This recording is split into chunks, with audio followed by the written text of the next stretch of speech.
യോഗത്തിൻ്റെ അധ്യക്ഷൻ doctor Padmakumar, Bhaskaran sir, Girija, Sajan, റൊമാൻസിൻ്റെ സാരഥി, സഞ്ജീവ്, അമ്പാൻ, സുഹൃത്തുക്കൾ. ഈ സാജനും സഞ്ജീവും ട്വിൻസൊക്കെയാണെന്ന് ഗിരിജ സൂചിപ്പിച്ചു.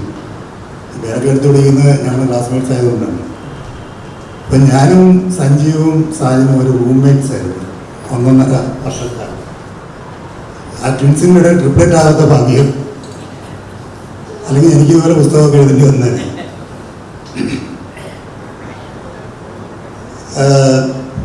എൻ്റെ മേഖല കോളേജ് പഠിക്കുമ്പോഴൊക്കെ കൂടുതലും കായികവും കളികളും ഒക്കെ ആയിരുന്നുകൊണ്ടായിരിക്കാം ഈ പറഞ്ഞ തമ്പാൻ സൂചിപ്പിച്ച പോലെ ഈ കലാ സാംസ്കാരിക മേഖലകളിലൊന്നും വലിയ വാണിജ്യമോ ഇടപെടലോ ഉണ്ടായിട്ടില്ല.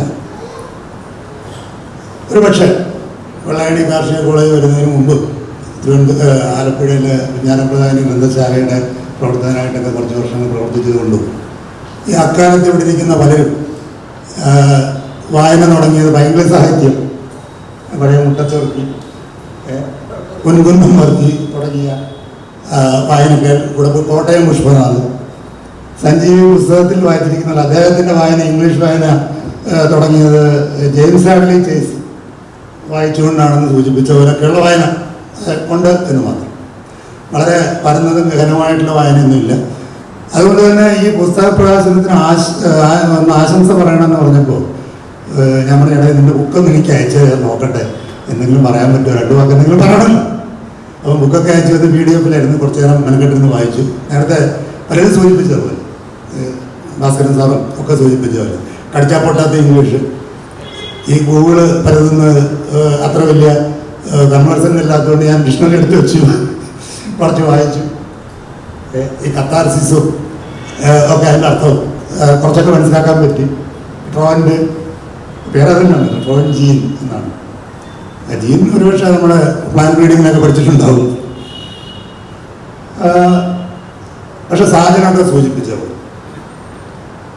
ഈ പഠിച്ചുകൊണ്ടിരുന്ന കാലത്ത് ഉണ്ടായിരുന്ന സൗഹൃദങ്ങളിലും ഒക്കെ വെച്ച് നോക്കുമ്പോൾ ഉണ്ടായിരുന്ന ചിന്താസരണയല്ല ഇപ്പോൾ ശ്രീ സഞ്ജീവിൻ്റെ എന്നുള്ളതാണ് ആ പുസ്തകം വായിച്ചപ്പോൾ എനിക്ക് തോന്നിയത്.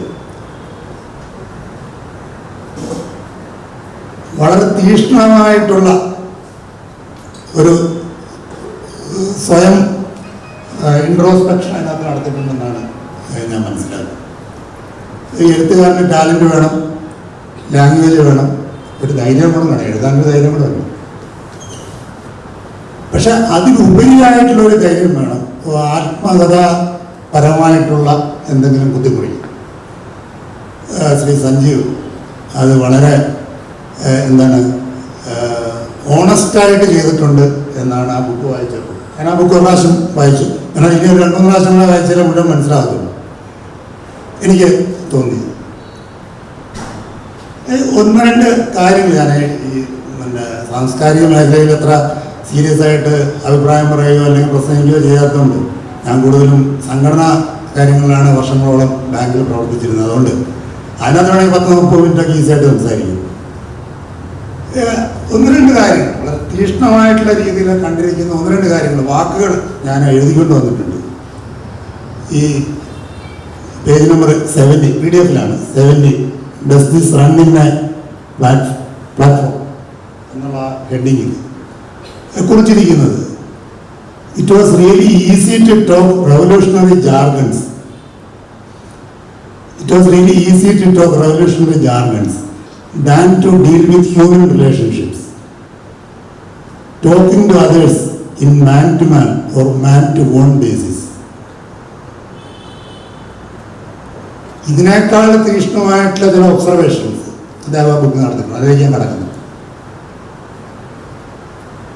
ഈ തരത്തിൽ ഞാൻ സൂചിപ്പിച്ചതുപോലെ ഈ തരത്തിൽ ഒരു ആത്മകഥാപരമായിട്ടുള്ള സ്വയം വിമർശനാത്മകമായിട്ടുള്ള ജീവിച്ചു തീർത്ത 65, ഞാനും അദ്ദേഹത്തെ ഏകദേശം ഒരു 65 വയസ്സിലേക്ക് ഒരു തിരിഞ്ഞുനോട്ടം നടത്തണമെന്നുണ്ടെങ്കിൽ തീർച്ചയായിട്ടും ഒരു ധൈര്യം വേണം. അതേസമയം അദ്ദേഹം ഹ്യൂമർ ഇട്ട് വിട്ടിട്ടില്ല. ട്യൂമറിട്ട് വിട്ടിട്ടുണ്ട്. നേരത്തെ ഫൈറ്റോത്തോറയുടെ പേര് പറഞ്ഞു ഫോണിടെ എനിക്ക് പെട്ടെന്ന് കിട്ടിയില്ല. പക്ഷെ അതിനോടൊപ്പം തന്നെ സൂചിപ്പിച്ച കാര്യം ഞങ്ങളുടെയൊക്കെ ഹോസ്റ്റൽ കാലഘട്ടത്തിൽ അതിരിക്കുന്ന ഞങ്ങളുടെ ക്ലാസ്മേറ്റ്സും ജൂനിയറായിട്ടുള്ള ആൾക്കാരൊക്കെ തന്നെ അന്നത്തെ കുടുംബ പശ്ചാത്തലം എന്ന് പറയുന്നത് അത്ര വലിയ എന്താണ് സാമ്പത്തിക പശ്ചാത്തലം ഒരു കുടുംബത്തിനുണ്ടായിരുന്നില്ല. അപൂർവമായിട്ട് ചില വ്യത്യാസങ്ങളൊക്കെ ഉണ്ടായി. അതുകൊണ്ടൊക്കെ തന്നെ ഒരു മാസം ആയിട്ട് നനയ്ക്കാത്ത പാൻറ്റും ഷർട്ടും ഇന്നർ വെയർ ഇടണോ വേണ്ടേ എന്നുള്ളതിന് പുള്ളി അതിനകത്ത് പരാമർശിച്ചിരിക്കുന്നത് രണ്ട് കാര്യം: കോസ്റ്റ് ബെനിഫിറ്റ് റേഷ്യോ. ഈ ഫ്രീഡം എന്നുള്ള ഒരു ആസ്പെക്ട്, വേറൊരു ആസ്പെക്റ്റാണ് കോസ്റ്റ് ബെനിഫിറ്റ് റേഷ്യോ. അപ്പോൾ ഈ ഒരു ബാങ്കിൽ 10-36 കൊല്ലം ജോലി ചെയ്ത ആളെന്നുള്ളത് എനിക്ക് കോസ്റ്റ് ബെനിഫിറ്റ് റേഷ്യോ വല്ലാണ്ട് ഇഷ്ടപ്പെട്ടു. അപ്പോൾ ആ തരത്തിൽ അതുപോലെ തന്നെ ഡോക്ടറെ കാണാൻ പോയി, കോണിഡായിട്ട് ഫൈറ്റത്തോറായിട്ട് ഡോക്ടറെ കാണാൻ പോയി, സ്കിൻ സ്പെഷ്യലിസ്റ്റിനെ കാണാൻ പോയി. സാറേ ഇതായിരിക്കാം, അല്ലാതെ തുണി നനയ്ക്കുന്നതിൻ്റെ പ്രശ്നമല്ല. ശരിക്കും നർമ്മവും കൂടെ കലർത്തിയ ഒരു കാര്യമായിട്ടാണ് ഞാൻ കണ്ടത്. ഈ ഭാസ്കരൻ സാർ ഉൾപ്പെടെയുള്ള ആൾക്കാരെ സൂചിപ്പിച്ചതുപോലെ ഈ സഞ്ജീവിനെ സംബന്ധിച്ചിടത്തോളം കോളേജിൽ പഠിക്കുന്ന കാലത്തും അതിന് ശേഷവും ഒക്കെ ഒരു സൗമ്യനായ വ്യക്തിത്വമായിട്ടാണ് നമ്മളെല്ലാവരും കണ്ടിട്ടുള്ളത്. പുള്ളി ആന്തരികമായിട്ടുള്ള സംഘർഷങ്ങളൊക്കെ അനുഭവിച്ചിട്ടുണ്ടാവും, ഇല്ലെന്ന് ഞാൻ പറയുന്നു. അത് നമുക്കൊക്കെ ഉണ്ടായിട്ടുണ്ടാവും, ഇപ്പോഴും ഉണ്ട്. ആർക്കാ സംഘർഷം ഉണ്ടാക്കും. പക്ഷെ പുള്ളി ഒരു അഗ്രഷനെ അല്ലെങ്കിൽ ഒപ്രഷനെ എതിർത്തതായിട്ടൊന്നും ഞാൻ കണ്ടിട്ടില്ല.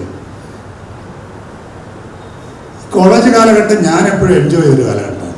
അന്ന് അവിടെ ഒപ്രഷനോ അഗ്രഷനോ ഒക്കെ ഉണ്ടെന്നുള്ള ഒരു സൂചന എവിടെയാണ് ബുക്കിനകത്തുള്ളത്. അത് ഞാൻ അതിനോട് തികച്ചും വിഭിന്നമായിട്ടുള്ളൊരു അഭിപ്രായമാണ് എനിക്കുള്ളത്. ഇപ്പോഴും എൻ്റെ വൈഫ് വന്നിട്ടുണ്ട്, പുള്ളിക്കാരോട് ചോദിച്ചാൽ പറയും, ഇപ്പോഴും ഞാൻ ആഗ്രഹിക്കുന്നത് ഈ പ്രായത്തിലും തിരിച്ച് BSc എനിക്ക് ഒരു അഡ്മിഷൻ കിട്ടിക്കഴിഞ്ഞാൽ വെള്ളായണിയിലേക്ക് ഒന്ന് പോയാൽ കൊള്ളാമെന്ന് ആഗ്രഹിക്കുന്ന ആളാണ്. സഞ്ജീവന ബുക്കിനകത്ത് പറഞ്ഞിട്ടുണ്ട്, കോളേജിൽ പഠിച്ചുകൊണ്ടിരുന്ന കാലത്ത് ഈ വെള്ളായണി ഒരു ഹെല്ലായിട്ട് തോന്നിയിട്ടുണ്ട്. പക്ഷെ ഇപ്പോൾ ആ ഹെല്ലിനെ ഞാൻ ലവ് ചെയ്യുന്നു എന്ന് അതിനകത്ത് ശ്രദ്ധിക്കുന്നു. ഒരു പക്ഷേ ആ കാലഘട്ടത്തിലുള്ള പല വൈരുദ്ധ്യാത്മകളുടെ കൊണ്ടുള്ള ഇതൊക്കെ കൊണ്ട് അന്ന് എവിടെയെങ്കിലും ഒരു ഓപ്പറേഷൻ ഉണ്ടെങ്കിൽ അത് ലേഡീസ് ബോയ്സ് ഓപ്പറേഷൻ മാത്രമേ ഞാൻ കണ്ടിട്ടുള്ളൂ.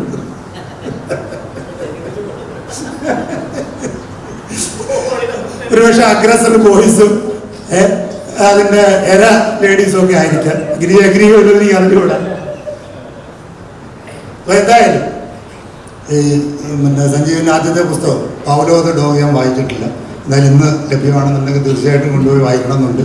കടുകട്ടിയായിട്ടുള്ള ഇംഗ്ലീഷ് ആയിരിക്കും, ഒരു വലിയ ഡിക്ഷണറിനെ തന്നെ വായിക്കേണ്ട. ഇപ്പോഴും ചെറിയ ഡിക്ഷണറിയാണ്. ഞാൻ നേരത്തെ സൂചിപ്പിച്ചതുപോലെ ഒരു എഴുത്തുകാരനാണെന്നുണ്ടെങ്കിൽ ഒരു ധൈര്യം വേണം, ടാലൻറ്റ്, ലാംഗ്വേജ്, ഒരു ധൈര്യമൊക്കെ വേണം. തീർച്ചയായിട്ടും സഞ്ജീവ്, ഞാനും ഗിരിജയും കൂടെ ഇവിടെ വരുന്നതിന് മുമ്പ് ഫോണിൽ കൂടെ സംസാരിച്ചപ്പോൾ ഞങ്ങൾ പറയുകയുണ്ടായി, സഞ്ജീവിന് ഇംഗ്ലീഷ് ഇത്ര മികച്ച രീതിയിൽ പ്രതിപാദിക്കാൻ കഴിയുമെന്ന് നമുക്ക് ആ സമയത്തൊന്നും തോന്നിയിട്ടില്ലല്ലോ എന്ന്. തീർച്ചയായിട്ടും അഭിനന്ദനം അറിയിക്കുന്നു. അദ്ദേഹത്തിൻ്റെ ഈ പുസ്തകത്തിന് എല്ലാ ഭാവങ്ങളും എല്ലാ വിജയവും ആശംസിക്കുന്നു.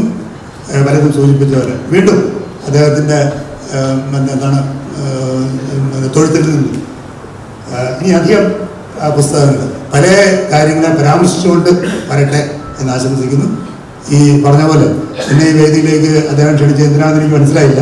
ഒരു ദിവസം ഞാൻ ഒരാഴ്ച മുമ്പ് ഞാൻ ഡ്രൈവ് ചെയ്തുകൊണ്ടിരിക്കുന്ന വഴിക്കാണ് പുള്ളി വിളിച്ചത്, നീ എവിടെയാണ്? ഞാൻ ഇങ്ങനെ വിളിക്കുന്ന വൈഫ് ഒരു കടയിൽ കയറിയിരിക്കുകയാണ്, എന്നാൽ നീ കാര്യം പറയട്ടെന്ന് പറഞ്ഞു. ഇങ്ങനൊരു പുസ്തക പ്രകാശനം ചടങ്ങിന് ആശംസ അർപ്പിക്കണം എന്നാണ് അതിൻ്റെ ഉദ്ദേശം എന്ന് അറിഞ്ഞുകൂടാ. എന്തായാലും ഇങ്ങോട്ട് കയറുന്നതിനും ഞാൻ ചോദിച്ചോടെ എത്ര മിനിറ്റാണ് നമുക്ക് സംസാരിക്കാൻ പറ്റുന്നത്? നമുക്ക് അത് കഴിഞ്ഞ് ഭക്ഷണം കഴിക്കണം, അതിനുള്ള സമയം ക്ഷണിച്ചതിന് പ്രത്യേകം നന്ദി. സഞ്ജീവിനെയും ഇതിൻ്റെ പ്രസാദരെ അറിയിക്കുന്നു. നന്ദി, നമസ്കാരം.